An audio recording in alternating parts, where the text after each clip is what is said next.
Hello guys, pag-usapan lang natin ang breaking news. Ayon kasi sa bali-balita, Daniel Padilla palihim sinusuportaan si Catherine Bernardo sa kanyang bagong serye. Na alam niyo naman siguro, noong judge si Catherine Bernardo ay tinutulungan din ni Catherine Bernardo si Daniel Padilla sa kanyang bagong teleserye, di ba? Na alam niyo naman siguro, naging patok din ang nasabing Incognito Season 1 dahil din sa tulong ni Catherine Bernardo. Na ngayon, pinag-uusapan palihim sinusuportaan ni Daniel Padilla si Catherine Bernardo. Dahil ang pagkakaalam ng karamihan, bumagsak ang nasabing teleserye ni Catherine Bernardo. Ang pagkakaalam kasi ng karamihan na baka merong sumusuporta kay Catherine Bernardo kung bakit nagbalik ang spotlight niya sa top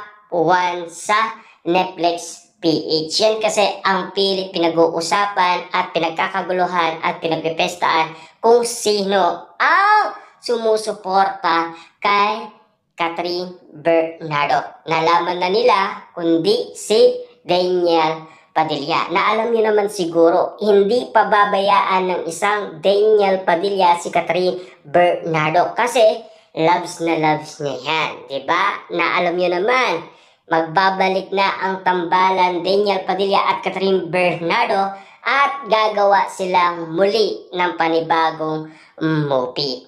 Kasi yan ang pinaparamdam ni Daniel Padilla at Catherine Bernardo kahit na palihim man lang, at least nalalaman ng karamihan na makatotohanan.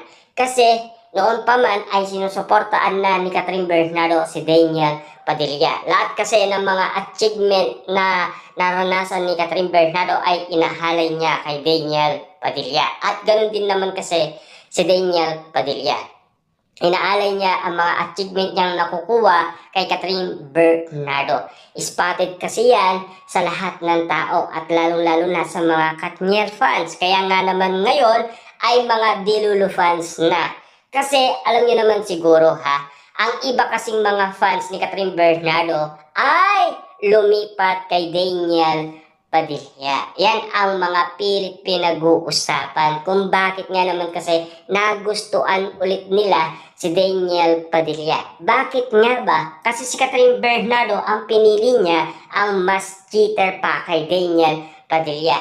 Yan kasi ang bali-balita noon na pinag-uusapan hanggang ngayon.